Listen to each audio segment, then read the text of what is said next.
And then there came a day like many others. The Best Flarking Podcast. Your nerd's eye view of TV, film, comics, and video games.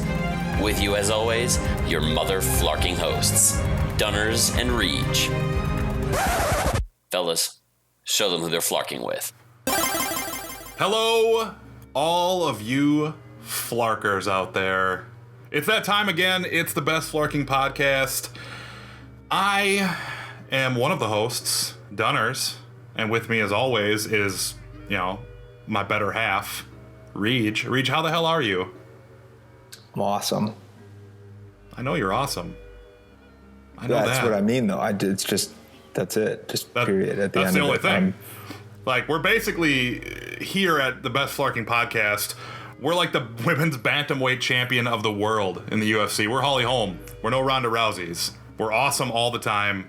We're living the dream, taking care of business, and doing it right for you guys all the time. Speaking of time, I have spent almost all of my free time playing Fallout 4. Yeah, how many hours have you put into that thing? A little. We'll just say it's shy of it's shy of 40 at this point, and it's been out for 8 days just to be safe. Yeah. I've been putting an 8-hour shift into Fallout every day since it's come out. That's a problem, is what that is. It's a problem. It's a positive problem, a problem of plenty, but it's still a problem. It's a good problem to have. What about you? What have you been playing lately? A lot of blops. Little bloppity bloppities? Little bloppity bloppity. I gotta get it. I still gotta get this thing. Because I watched you guys play it. Pretty rad. And I like to... can I tell you one of my deepest dreams? One of my Do tell. deep down desires? I want to throw a handful of bees at someone. And that game allows you to throw bees at people. It does. And that's one of the things it does allow you to do. I want to throw some bees. Why don't I have this yet? It's because of Fallout. Fallout stopped me from throwing bees at people. It's holding me back from living my life. Well, you're just trying to be great, and it's not letting you. It's true. I want to throw bees, and I want to be like Kevin in that commercial. That commercial's great, by the way. That's some excellent marketing. Michael B. Jordan is better in that Black Ops 3 commercial than he is in the entirety of Fantastic Four. I knew something was coming. Woo! A Fantastic Four attack at the 2.5-minute mark on the show. I still haven't watched it yet. I mean, there's no reason to. I gave you a start to finish run of that film. You never need to see it. You never ever have to do any of that to your life ever again. Oh man! But you got Fallout though recently, right? I did. You said you just got it recently. Yeah. It's different than RPGs that I'm used to, given that I haven't played a Fallout, the hand-holding isn't there. Not even hand-holding, but just any inclination of where to go, what to do is not there. Let me ask you this then. You've gotten to the Museum of Freedom, right? Have you played that? You played that far? Yes. Have you completed that whole section and gotten them all the sanctuary? Yeah, I got yeah. I think so. Did you bring got all in the suit and killed a bunch of motherfuckers. Okay, and then you fought the Deathclaw?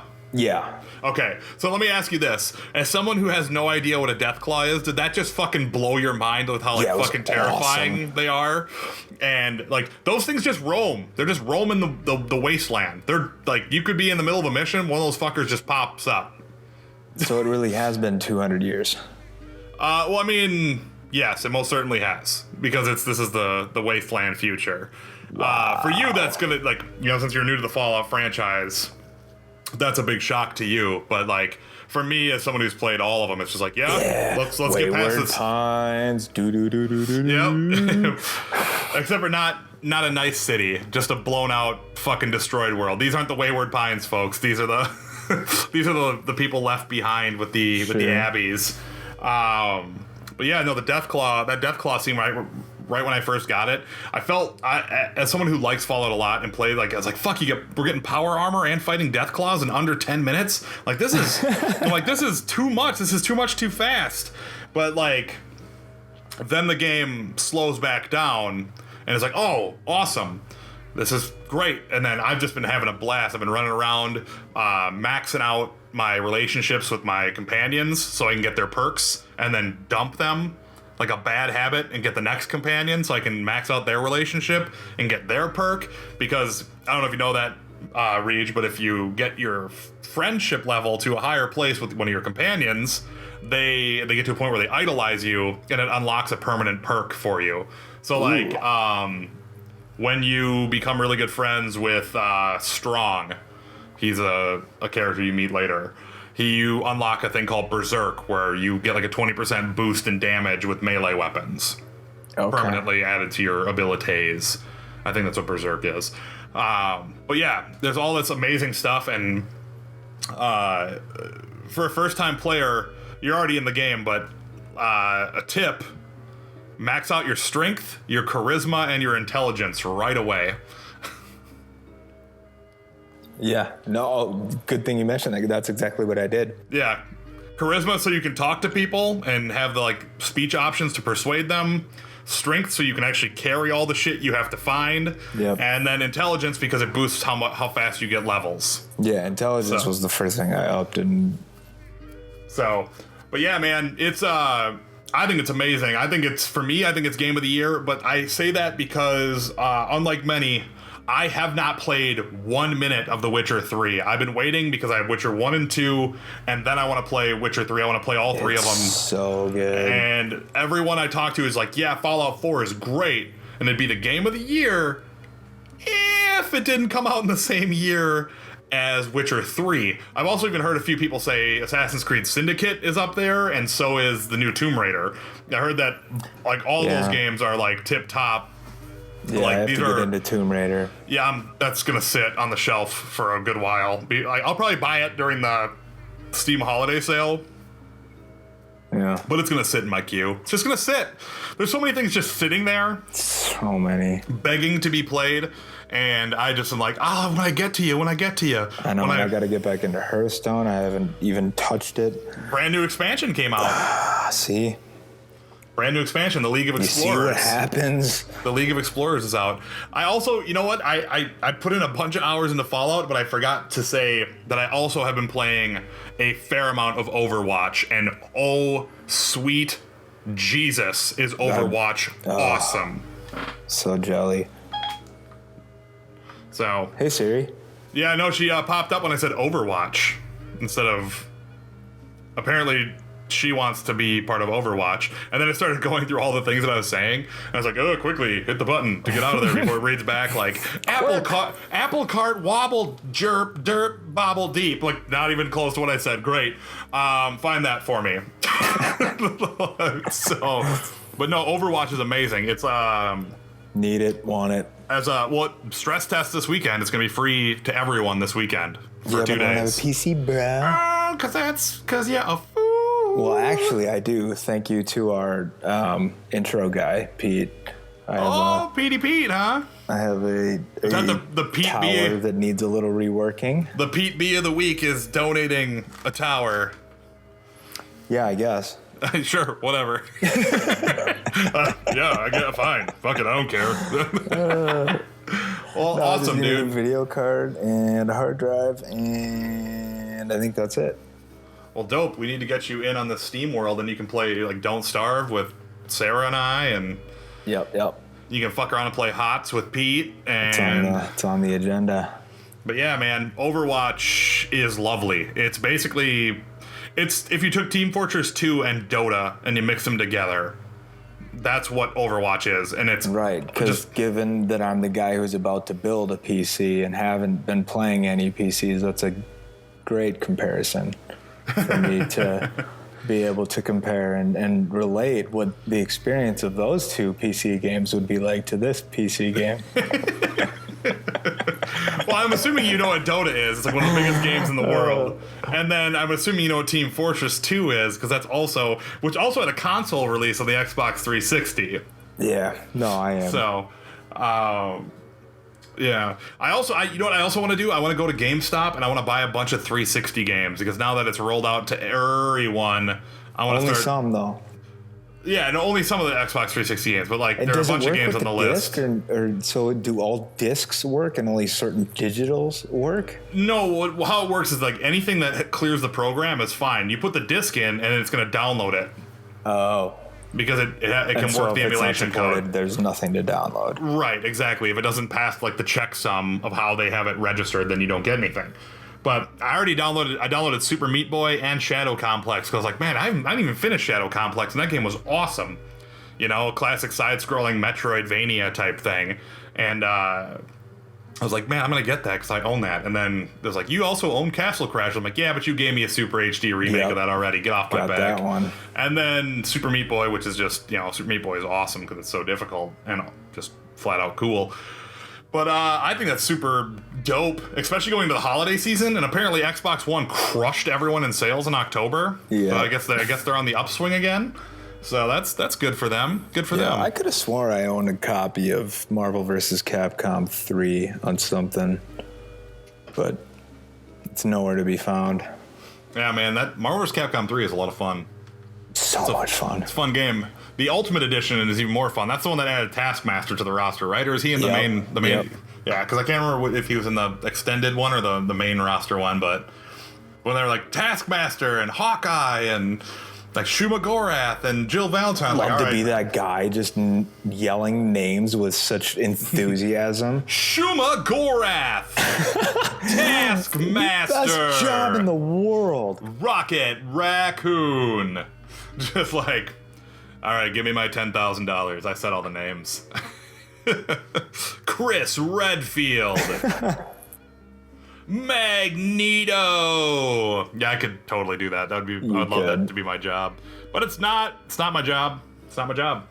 God, what else is like? There's a bunch of stuff coming out still too. Like so much stuff. We're in the middle of fucking stupid, dumb holiday game season, and it's just too much. It's too awesome. Yeah. It's 2 all the time, and I'll probably be playing Fallout for probably at least another 60 hours before I like tuck it away. Because the Fallout games and the Skyrim game, like the Elder Scrolls games, I'm just an achievement hunter too. So like I want to do absolutely everything that gets me like a little token to say that I did it. Sure. That's just who I am. And if you look at my gamer score, it's like 68,000.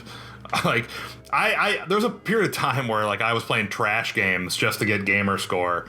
Like when I was really into it, and I was like, I gotta stop this. This is a waste of my time. Dude, I did it too. I gotta stop playing these trash games to just get gamer score. Yeah, just get 1,000. Quick thou. I gotta get quick thou on there. I gotta stop. I think Airbender was one of them.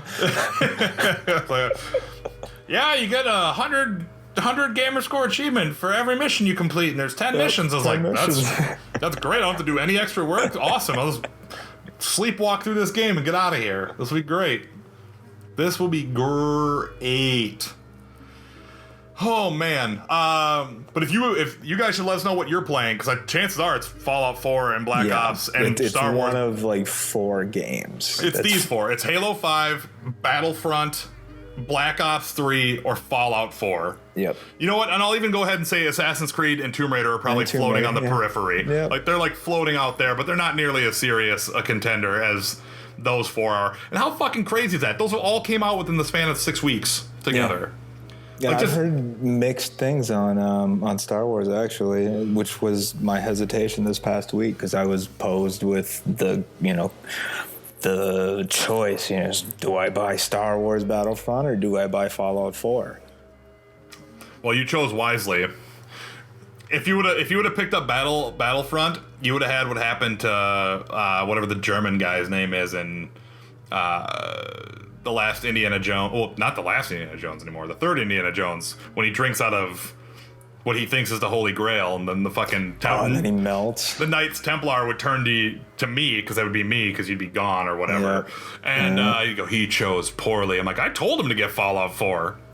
He knew this would happen. He picked Battlefront. Just melts you and you die. I would have felt bad for my damn self. What a terrible marketing campaign. Buy Battle Star Wars Battlefront. Get murdered by Knights Templar magic. It's like, wow, that's a weird tie-in. That seems like an Assassin's Creed thing, because they have the Knights Templar. All right. Take it. Yeah, like rock and roll. But yeah, definitely a good choice with Fallout, because I don't know how I feel about another first-person shooter.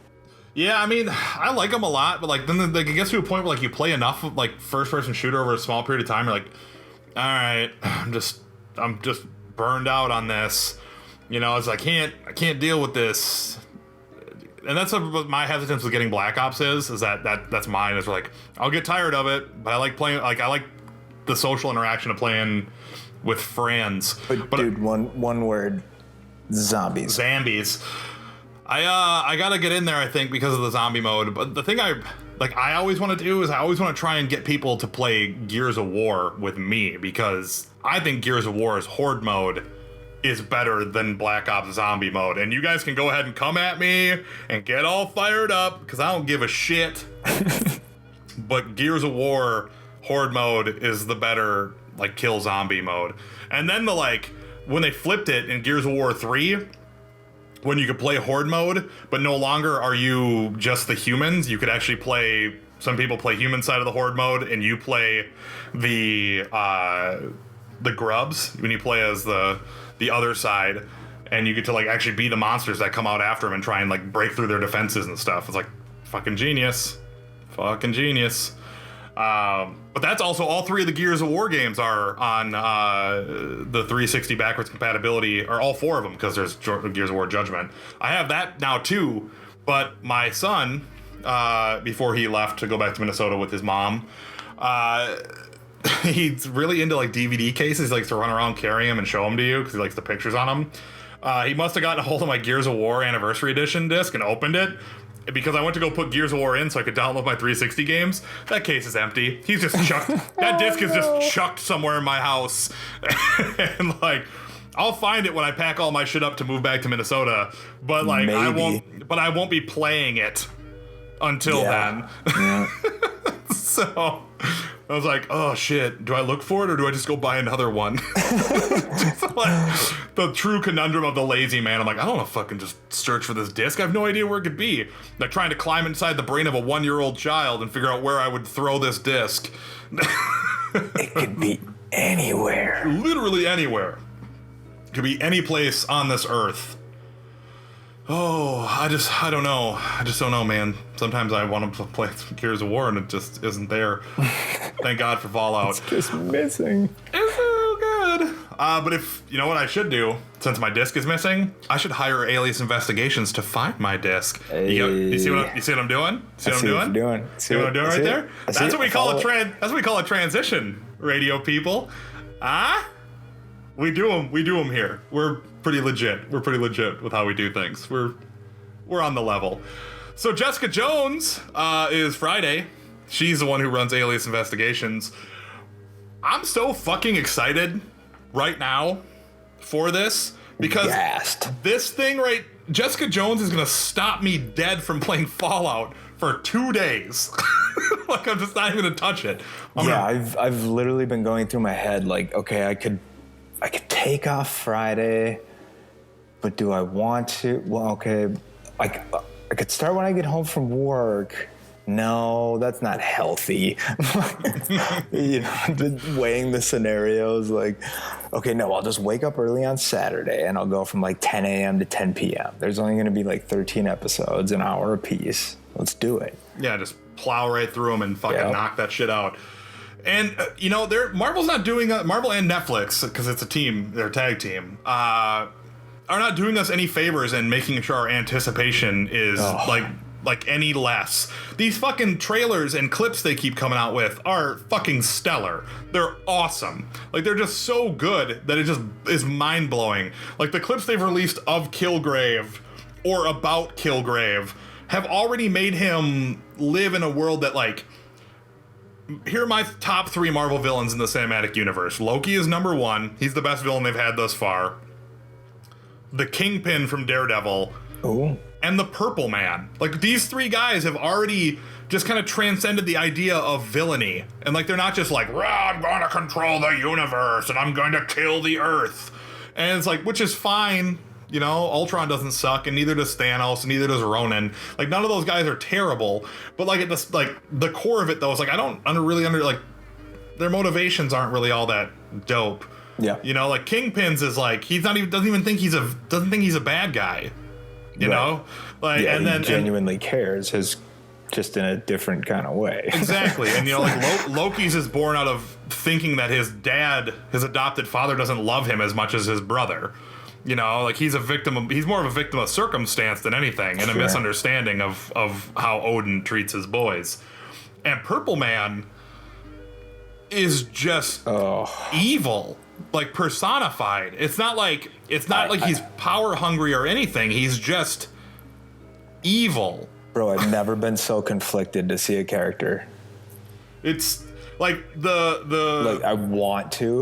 I do. But it's that you want to be scared kind of thing, you know? Like exactly. I haven't seen it, you know, super scary, like, but I'm waiting for it. Like, fucking scare me, please. It's been so long. Make me terrified to go to bed. And he's menacing, and he's got such malice in his voice and the way he carries himself. Like these clips, like the one they released of him when he commandeers that family's house, and it's like, I'm going to be your guest for an indeterminate amount of time. Walks in, and it's just like, who is this? It's like, I live here now, and you're going to be thrilled that I'm here. And then he like makes them put their kids in the closet because he doesn't want to see them. Then he said, yeah, and then he like sits down. It's like, what are we having for dinner? It's like it's like lamb chops. They're his specialty. I'll be the judge of that. I have a very discerning palate. And it's just like, ugh, she's just like a creepy fucking weirdo. And then like in the brand new trailer, he has that cop up on the balcony. He's like, and step forward, when he makes him like walk off the balcony and kill himself.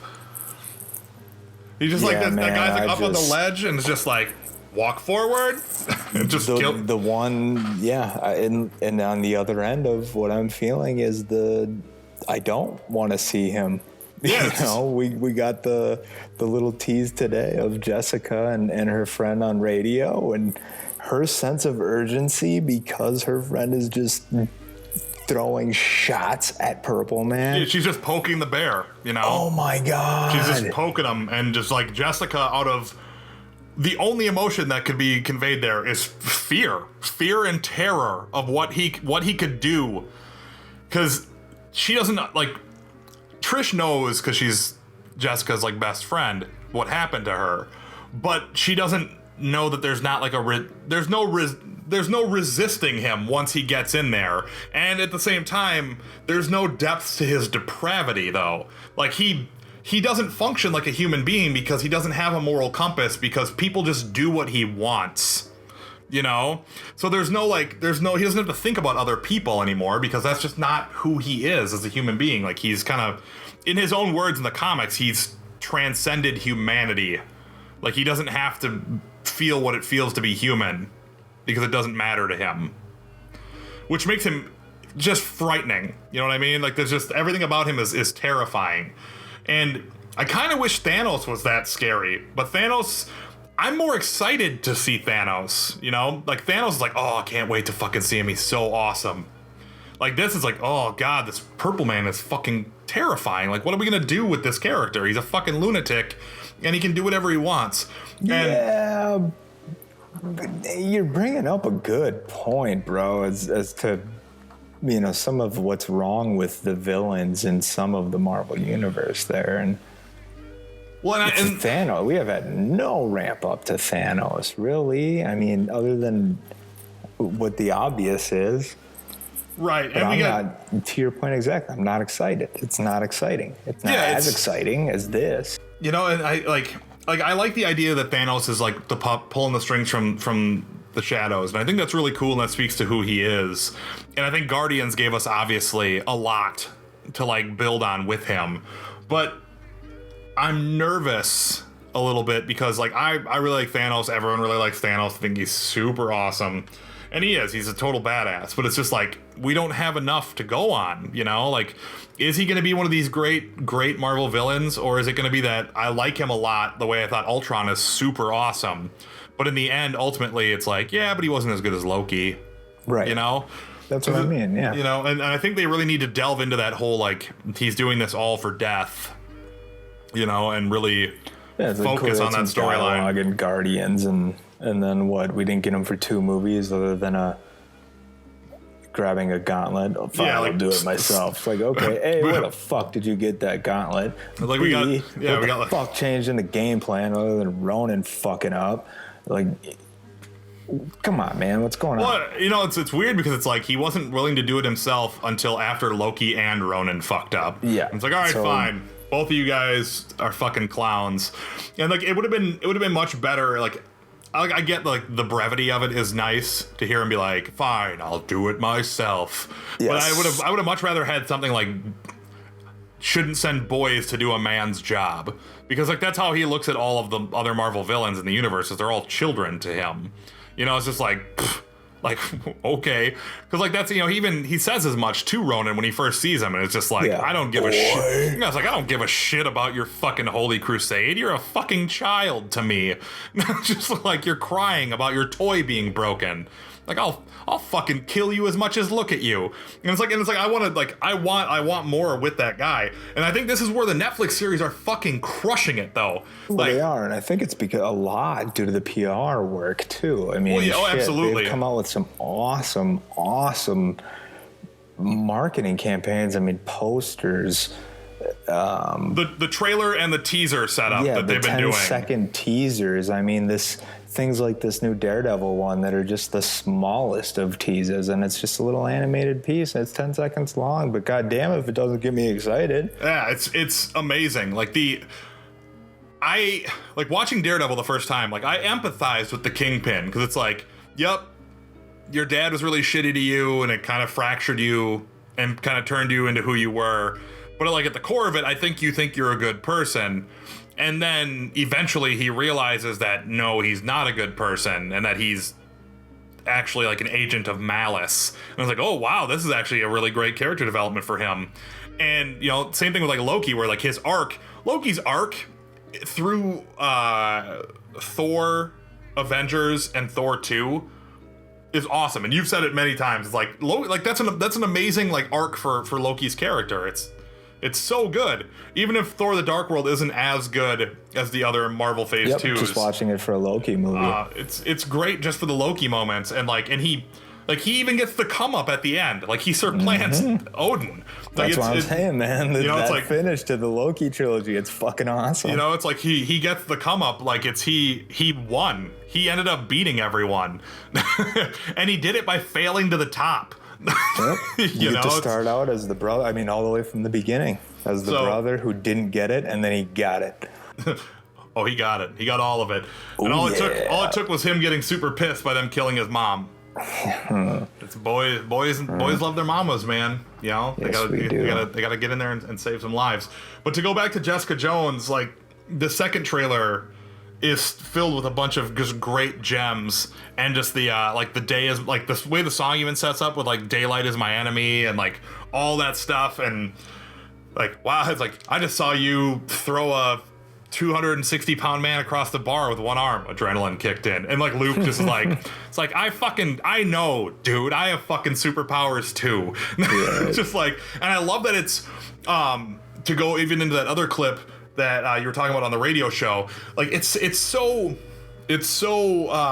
commonplace now that like radio shows are talking like, oh, do you think this Kilgrave character is real? It's like, oh, a mind controller? Yeah, you know what? I think it's foolish to not think he's real at this point.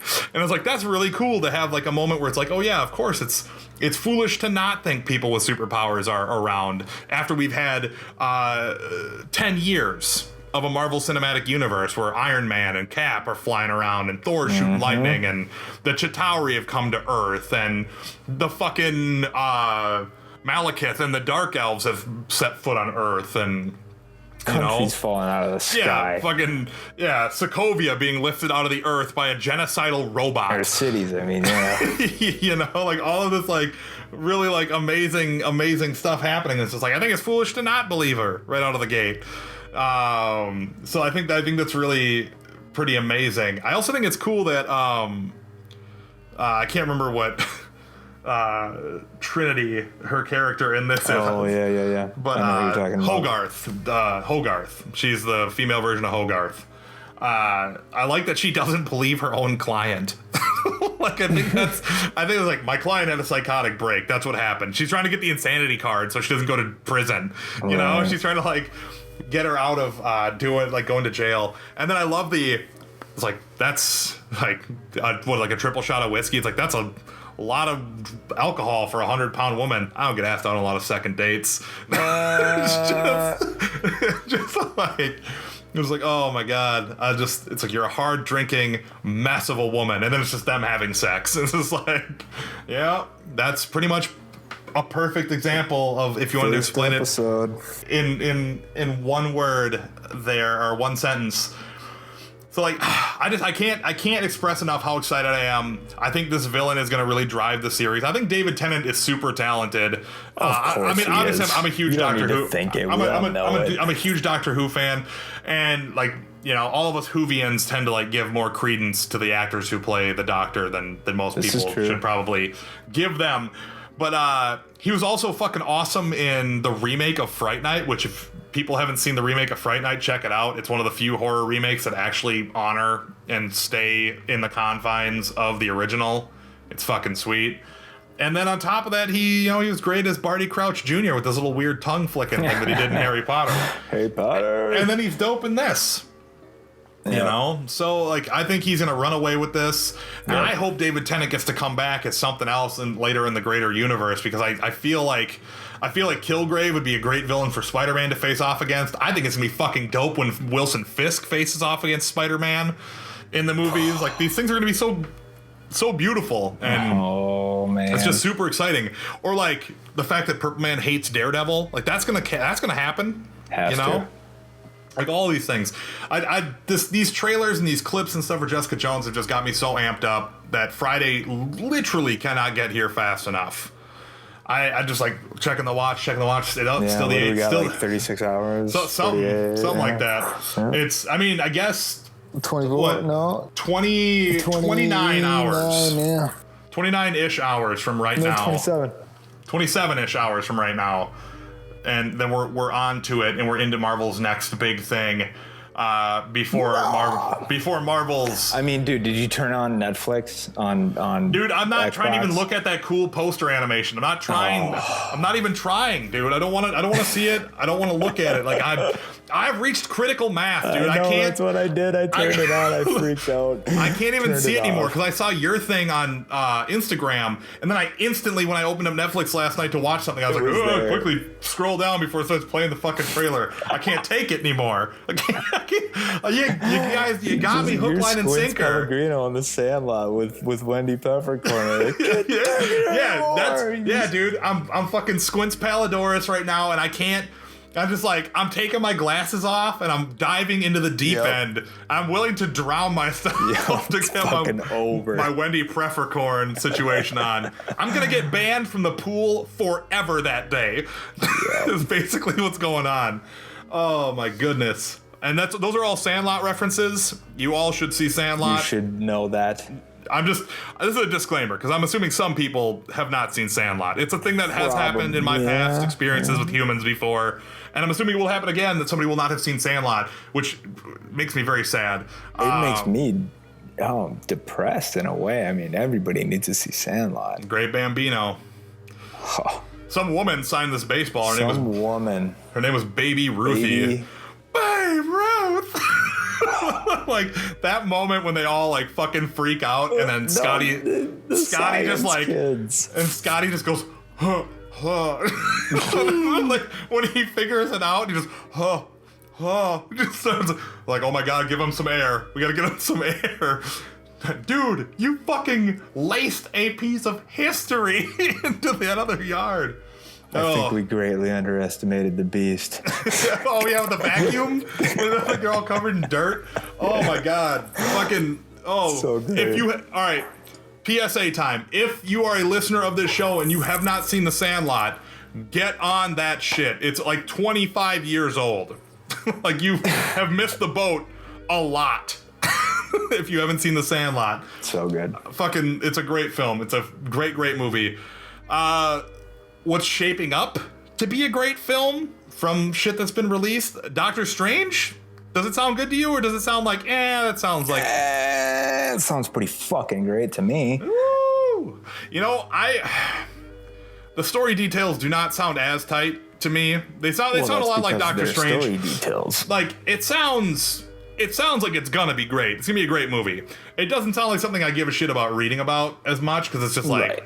you know, but Marvel's found a little bit of a formula there that works with the, let's start with a flashback, then we'll jump to the future, or jump to the present, rather. Something they did very, very recently, although the jump back is only to, the 80s, and then the jump forward is, or was it the 60s? 60s or 80s? 60s. Jump back to the 1968, and then jump... Or 70s or whatever. Yeah, actually, it's basically the exact same thing. They jump back to when Hank is young, which is like the 60s, 70s, and then they jump forward to present day, which is exactly what they're going to do in Doctor Strange, which is fine, I guess. But... Hell yeah, it is. We talked about it last week. They have to. In order for him to be a threat and that continuity to carry over. Yeah, so... You know, I mean, we got what? So it's Caecilius, who was like a third stringer in Doctor Strange's universe. Sure. Is the guy who opens the first, what everyone is assuming is the first portal to Dormammu's world. Which is another speculation, is that this is going to lead to Baron Mordo's, like, how he dips into magic. Is that they're going to do kind of like a mirror thing where it's like Baron Mordo, his Ancient One is Dormammu. And obviously Doctor Strange's Ancient One is the Ancient One. So, and they're using the Ancient One as a title in this. Am I right? I can't remember if I'm making that up. The Ancient One's a title and not an actual ancient being. Just the leader of that particular mystical order who governs it and can deem a sorcerer supreme, etc., etc. So yeah, and the story details basically run down that his hands get injured in a car accident. We get to find out that Nicodemus West is going to be the guy who tries to fix his hands, and he fucks up and basically is kind of indebted to Steven because he isn't as good a surgeon and can't save Steven. So he feels really guilty about that. And I like the idea that they're like, he encounters magic and subatomic particles, like, the Ant-Man connection. I get it. Haha. Good job, Marvel. And they're like, well, thank you. We work really hard at trying to make sure they connect. And it's like, so we got all of that happening. And I love at the very end of like the details from Latino Review, he gets his facial hair under control and shaves into that trademark goatee. It's like, well, yeah, duh. Of course he's not going to keep the wild man facial hair. Why is that in the story details? Who gives a shit? Who gives a shit about that? Well, duh. Just so the people who are super worried that he keeps the fucking pube beard the whole movie, he doesn't. So game Spoiler over. alert. Yes, fucking spoiler alert. He doesn't keep the shitty beard. Oh god. Of course he wouldn't. Oh, man. But you know what? I'm tempering my expectations for Doctor Strange because it's so far away. Yeah. Well, And, no, it's actually not. It's a year from now. I mean, it's July, though, right? Like it's November. Oh, so it is a year away. Yeah. So, I mean, that's far away. No, it's not, bro. Do you remember a year ago when we had when we were a year away from Age of Ultron, how fast that came? Yeah, I know. But it's only fast after you look back. Leading up to it is a long time. Like everything is like that's the part of the human experience. We're a bunch of we're silly creatures. As soon as something we're gonna be getting, I mean, what we get Jessica Jones, we get Luke Cage, we get Deadpool, we get. No, we don't get. We're not gonna get Luke Cage in that time. Oh yeah, you're right. We're gonna get Daredevil 2. Yeah. Daredevil season 2. We're gonna get Deadpool, and we're gonna get an X-Men and a Captain America. So there'll be plenty of superhero movies along the way. Right. I'm just not trying to get excited about, the origin movie because Ant-Man was so good and I was so hyped up for Ant-Man, like I was just so excited and it was so great. I don't want to get into that again. We're like, oh, I can't fucking wait for Doctor Strange. Oh my god. I don't want to have what's happening with me and Jessica Jones. I can't do it again. Like my heart can't take it. I can't take this. And the fact that they're upping it to like it's 3 movies a year and now it's like 4 shows a year. Like it's just like, you guys, it's just you're giving me too much all the time to be excited about. Like I need to not be excited for something at some point. My blood pressure be damned. It's like I just want to chill out and not be excited. Like it's like Slurms McKenzie in that episode of fucking Futurama where it's like, all right, fine, but like I just want to sit at home with you guys and we'll watch movies. No can do, Slurms. No can do. It's a full-on raging party of excitement all the time. But like, man. Cue Andrew WK. Yeah, party, dude. How do you feel that the public is gonna take Doctor Strange? Because we always talk about this in like you and I and like our ilk, our flarking flarkers of the Flarkiverse, I think and how they feel about it. You think they're gonna find a way to make them nice and marketable? Dude, the thing I always relate it to is Thor, and it was the third Marvel movie, and they took the fourth one. Because 2 Iron Man, then Captain America, then Thor. No, Cap was after Thor. Was it? Because I thought it was before. Do we after? Whatever. It's the third Marvel. We'll just say it's the third Marvel movie, and somebody can correct us, I know and they it can was feel because superior. at the end of Iron Man 2, the pitch was Thor's hammer laying in that crater. Right. Yep. So, point being is they took a dude with long blonde hair, muscle buff motherfucker who wields a hammer, and made him cool in the beginning of the cinematic universe. They can do whatever the fuck they want, and people are gonna throw money at it.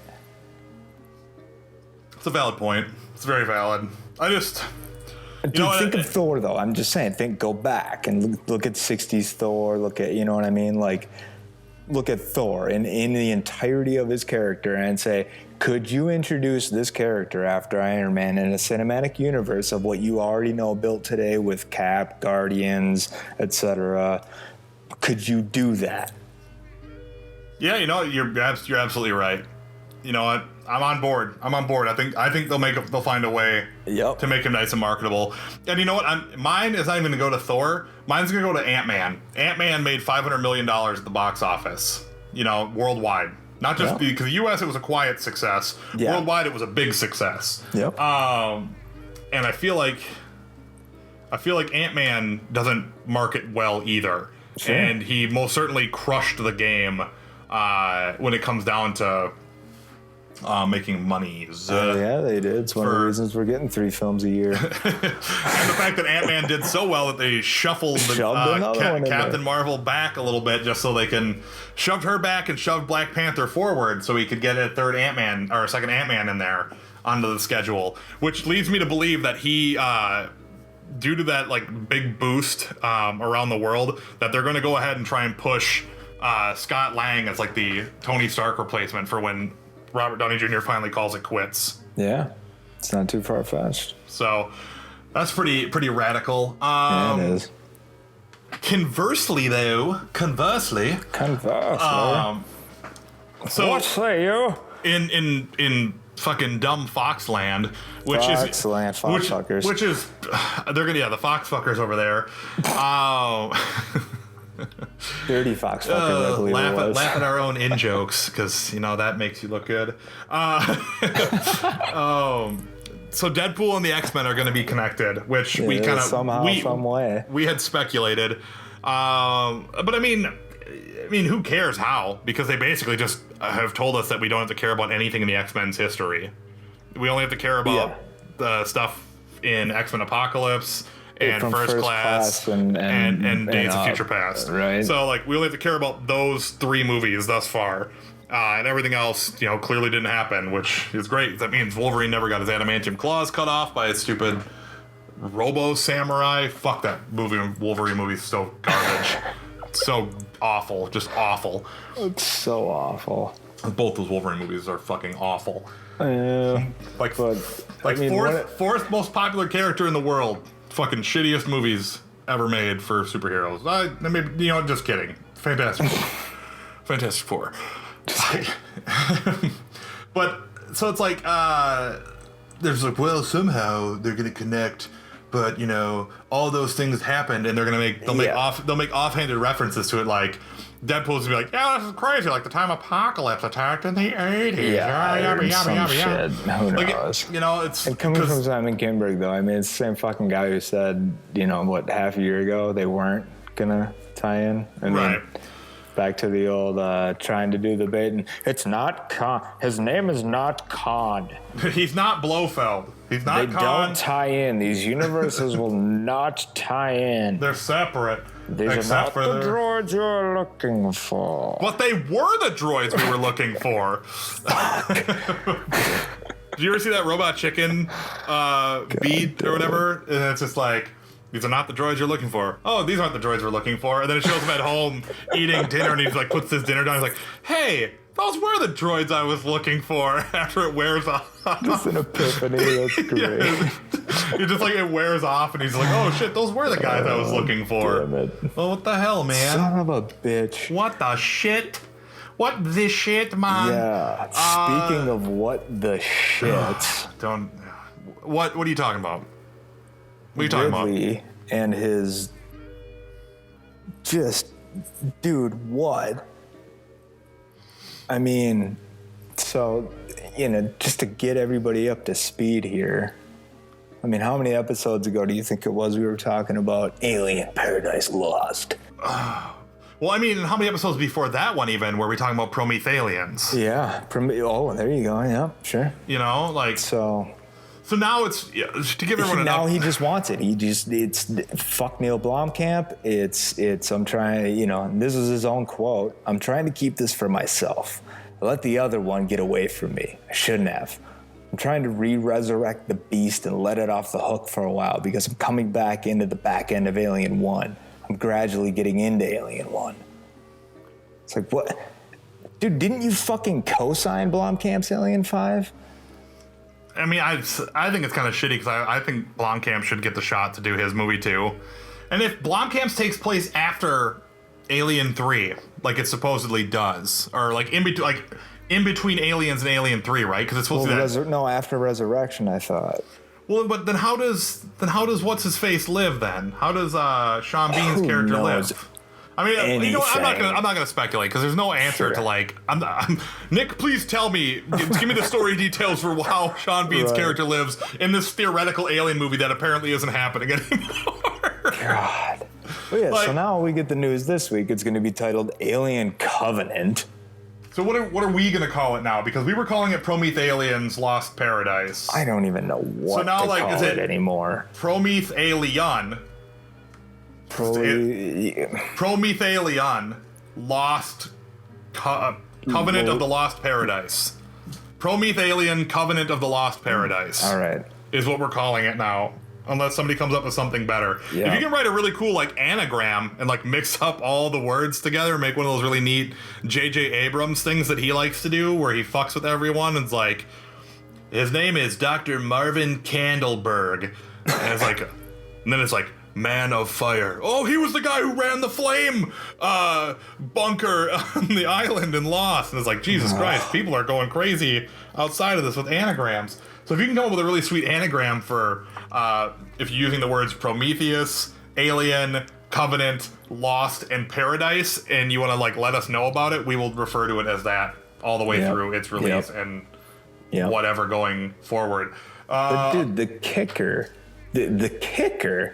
is that, 3 weeks ago he announced Alien Paradise Lost. Mm-hmm. And this was just, announcing a title, a working title, I guess. They did this press release with a fucking movie logo, with the title, the logo, and a mini synopsis. So to quote the mini synopsis here, Ridley Scott returns to the universe he created in Alien with Alien Covenant, the second chapter in a prequel trilogy that began with Prometheus and connects directly to Scott's 1979 seminal work of science fiction. Bound for a remote planet on the far side of the galaxy, the crew of the colony ship Covenant discovers that what they think is an uncharted paradise, but is actually a dark, dangerous world, whose sole inhabitant is the synthetic David, Michael Fassbender, survivor of the doomed Prometheus expedition. So, what happened to Elizabeth Shaw? I mean, again, I was like, where is she? Because she gets on the ship and takes off, right? That's like, yeah. It's like... let alone he's talked about, the movie will pick up with her and David. I don't think Ridley Scott even knows... Is this dude on acid or what? I don't think he even knows what his movie's about. He's just out there just getting hyped up, getting everybody else hyped. I think he's been reeling since James Cameron came in there and made the best one of all of the Alien movies. Oh. Yeah, that's right. Aliens is the best of that series. Ooh. Come and get it, you fucking nerds. Yeah, I love Alien. Don't get me wrong. Don't get all nerd worked up. Alien is a fucking amazing film. Aliens is better. That's where I'll leave it. Alien 3 is no slouch either, but Alien Resurrection is garbage. Pretty much. With the exception of Ron Perlman being dope in there. And I need to initiate a sidebar really quick. I need permission to go on to a tangent, Mr. Regis. Permission granted. Justice League Dark. Speaking of Ron Perlman, did you see that they want Ron Perlman for Justice League Dark? I did not see this. This is from Guillermo del Toro when he is still in there. Guillermo del Toro wanted Ron Perlman to play a very specific hero in Justice League Dark, and the studio still wants him to play that hero now that he's gone. Can you tell me what that hero is? Do you have a guess? Oh, man. No.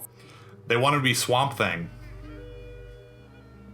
How fucking awesome is that? Ron Perlman is Swamp Thing. That's actually pretty awesome. Yeah, super into it.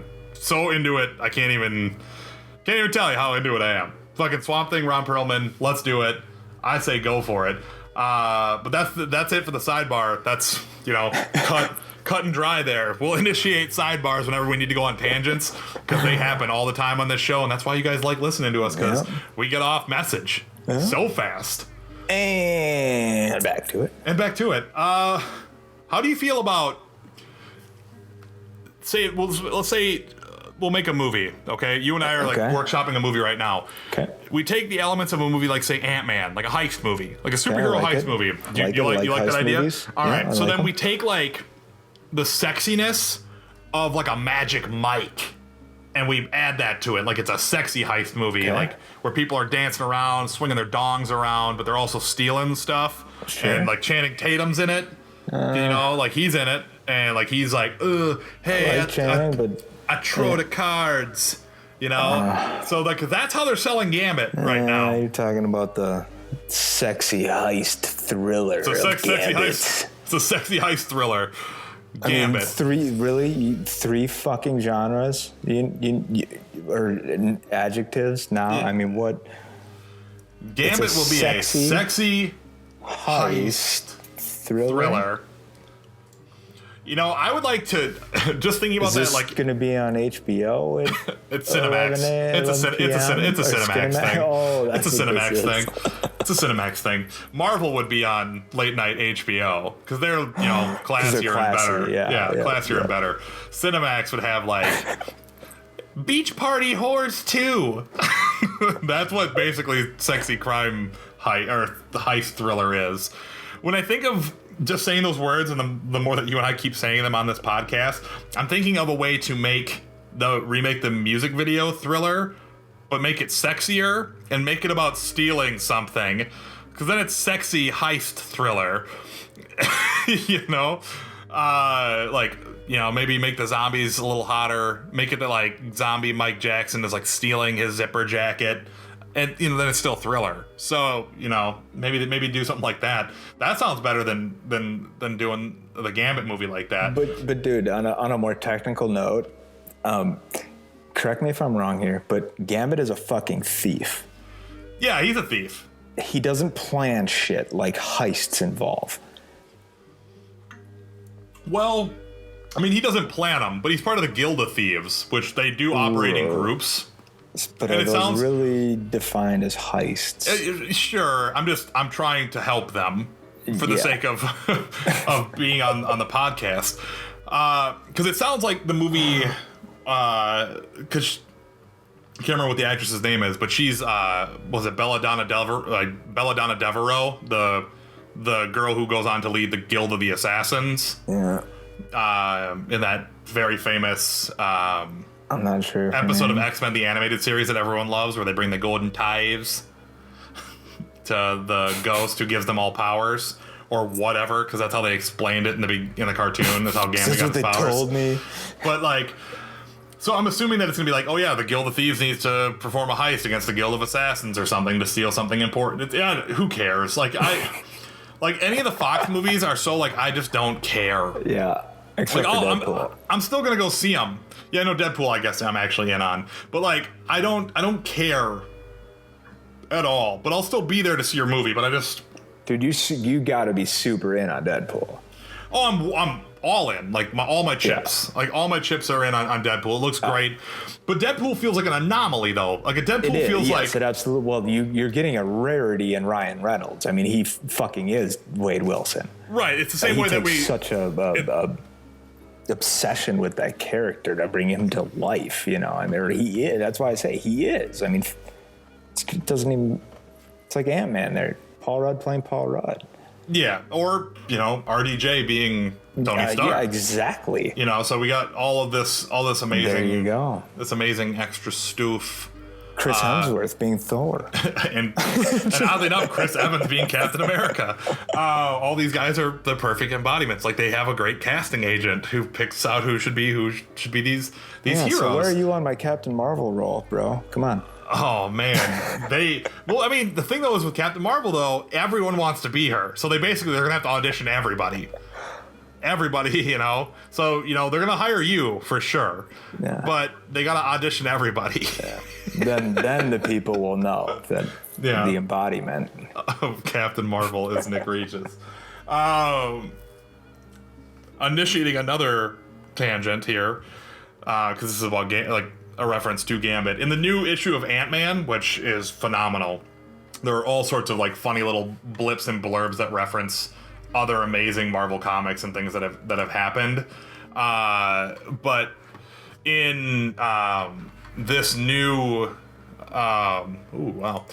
in this new issue of Ant-Man, they end up fighting a supervillain called the Magician, and the Magician is the son of the original Magician, who's just a terrible Ant-Man villain, which is really funny because like in the issue he's seeing Darla Deering, who in the like 70s when Ant-Man filled in for the Fantastic Four while they went on a big vacation, Ant-Man was part of the Fantastic Four, and so was Darla Deering, and Darla Deering used Ben Grimm's Thing Rings, which I don't know if you've ever seen the like shitty 60s cartoon where Ben Grimm is like a little kid and he's like, Thing Ring, do your thing, and he like hits his rings together and that's how he becomes the Thing. So she has the Thing Rings and it turns her into Mrs. Thing, and like they ended up dating, and so like his job as a security analyst is to protect her because she's a world famous pop star or something now, and the Magician shows up to kill her, and he throws like a deck of cards, and Ant-Man goes, come on, cards, dude, that's Gambit's movie. He's like, they're playing cards. They've existed for years before Gambit used them. So it's just like hilarious. Also, to just finish up on that, like the new issue of Ant-Man, because it's so dope.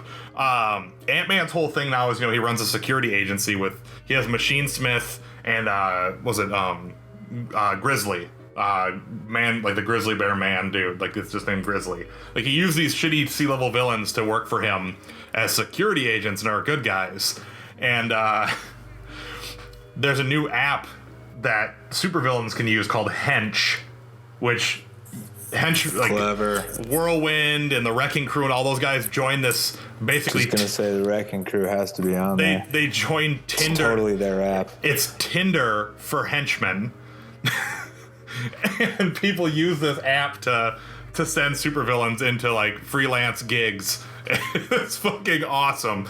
The tangent was related to Gambit, but if you get a chance, pick up the new Ant-Man. It's awesome. I actually got to read some comics this week. I read Star-Lord and Ms. Marvel and Ant-Man today, and all three of them are absolutely thumbs up.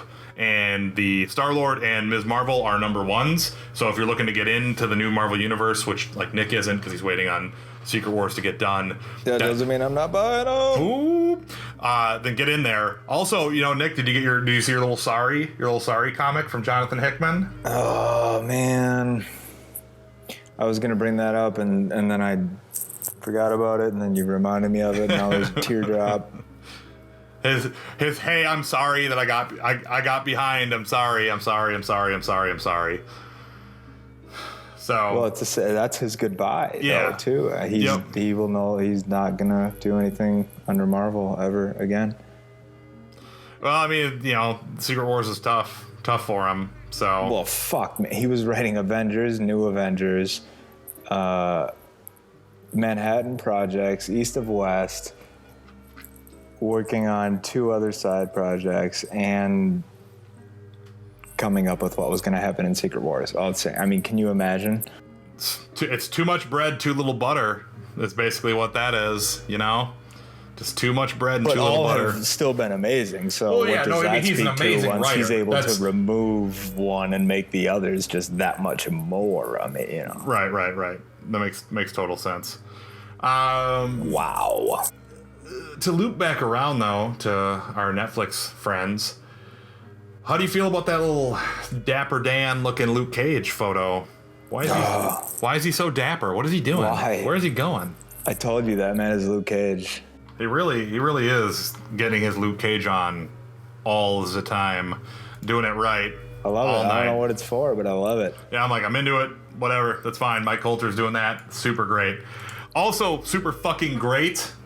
Deleted scenes from Ant-Man, which I wish that scene that we're gonna talk about wasn't deleted. That's what I wish. Well, yeah. Go in. Which one? The one where they're actually in PIM Industries, and they're Corey Stoll is doing a great job just kind of chewing the scene, being exposition man. His Basil exposition.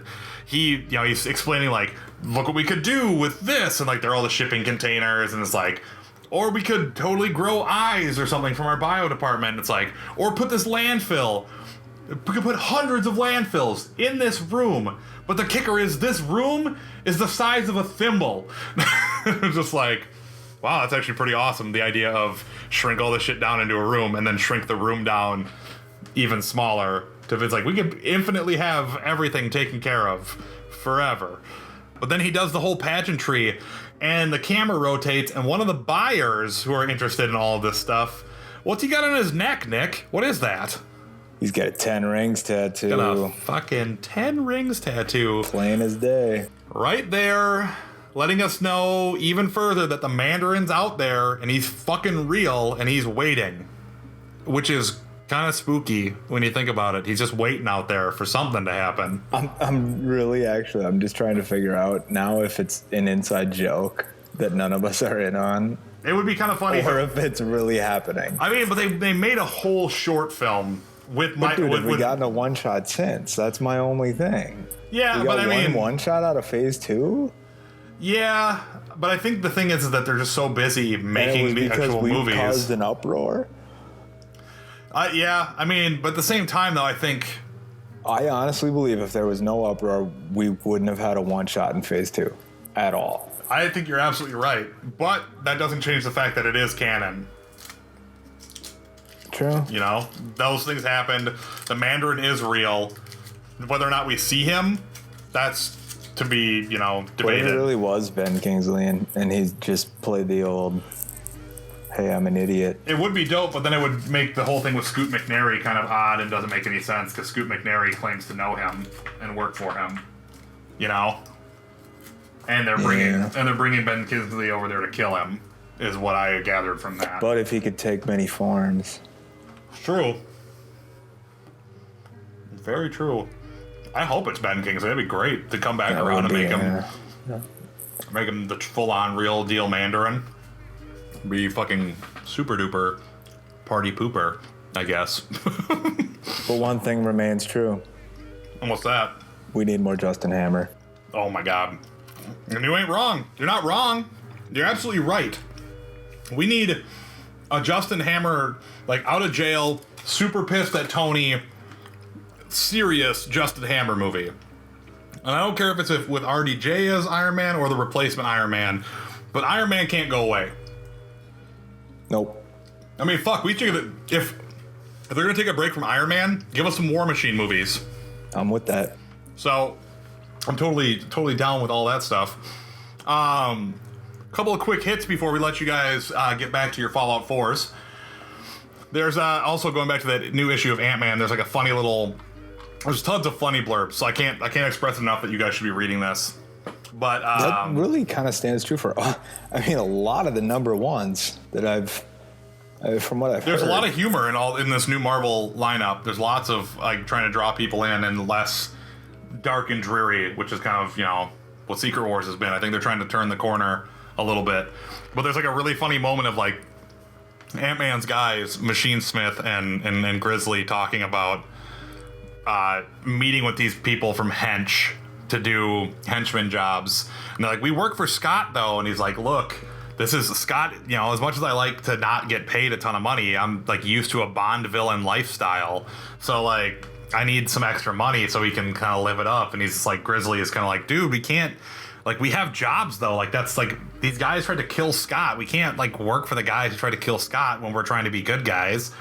And Machine Smith's like, it'll be fine. Scott will never find out. And then Grizzly's like, look, one time I moonlighted for Baron von Strucker when I was working full time for the Red Skull, and Red Skull found out and lost his mind. Like, I was like, dude, you guys are both crazy immortal Nazis. What's the big deal? And that's like how the whole Ant-Man book runs, is like just like beautiful little twists of writing like that. And I was like, this is lovely. This is going to be a good book. I'm super excited about it. So that is definitely up there with something you should be reading. And then our last little tidbit, this is something I didn't even fucking have any idea was coming around the bend. No. Batman and the Ninja Turtles are doing a crossover event where Batman meets the Turtles. And there's a ton of amazing variant covers and stuff like that. I don't know any of the story details. We just wanted to say Batman and Ninja Turtles in the same comic book. How cool is that going to be? Amazing. I think it's going to be, it's great. It'd be like if The Witcher 3 and Fallout 4 were together in one game. Well, dude, like I was saying, it's just like everything we drew in school. Like, you were a kid, you would draw Batman and Ninja Turtles. Who's that? That's the Ninja Turtles. And who's up there? That's Batman. He's helping the Turtles. Right. It's like, whoa, that's so crazy. We knew no boundaries. The Shredder and Joker are working together, which I hope is the case in the comics. I really do. Or maybe the Joker has taken over the Foot. Oh man, that'd be awesome. Or like the Joker's infected Krang with like the Joker toxin. Make Krang all crazy. Oh no. Oh man, I gotta read this book when it comes out. I gotta get it. I gotta get this book. There's so many comics I gotta read. Why is there so much good stuff happening all the time? Where's the time, Nick? Where's the time? Well, depends on how you picture it. You know, that whole linear thing, or the wibbly wobbly, timey wimey, like a big ball. Wibbly wobbly, timey wimey. Exactly. But that's it, you guys. We're out of shit to talk about, I think. Reed, you got any last little things you want to get in edgewise before we're done here? Just that you and everybody else should be watching Agents of S.H.I.E.L.D. if you're not. You know I'm not. I'm totally not. I suck. Wow. It's a wow. Fucking wow. It's on top of its game. Now, would you say that for our listeners, do they have to go all the way through? Do they have to start at season 1, episode 1, or do they need to jump in after Winter Soldier? No, you could start at season 2. All right. I mean, if you're, in my opinion, if you're gonna go and do your due diligence, I mean, you start at season 1, episode 1. But if you just want to do the quick fix, you know, you could start at season 2, episode 1, and then just kind of pick your way through. I guess read the mini synopsises and, you know, figure it out on your own. But wow, this season. So dude, Mockingbird just got magnets like Cap for her batons. Yeah. That's pretty fucking sweet. That's fucking badass, dude. That's pretty great. I just have to start watching it. As soon as Jessica Jones is done, I give you my word, I'll start watching Agents of S.H.I.E.L.D. and I'll get caught up. Ward is just this awesome lone asshole. I thought he's the leader of Hydra, though. Hydra, yeah, he's trying to rebuild Hydra. That's pretty awesome. We're just finding out now that Hydra goes way the fuck back. Nice, like even before the infiltration into S.H.I.E.L.D. Oh yes, and even before this is castles and knights and horses and shit. So even before the Nazis. Oh, yeah. The Nazis. Yeah, man. I'm telling you. I'm telling all of you. I'm telling all of y'alls. So seasons 1 and 2 I know are on Netflix. Season 3 I think is only on Hulu. So you better have some Hulu if you want to get caught up. Not to say that you should buy Hulu or anything, but I like it. I like not having the ads on it. That's what I do like. That's what I do like. That's that shit I do like.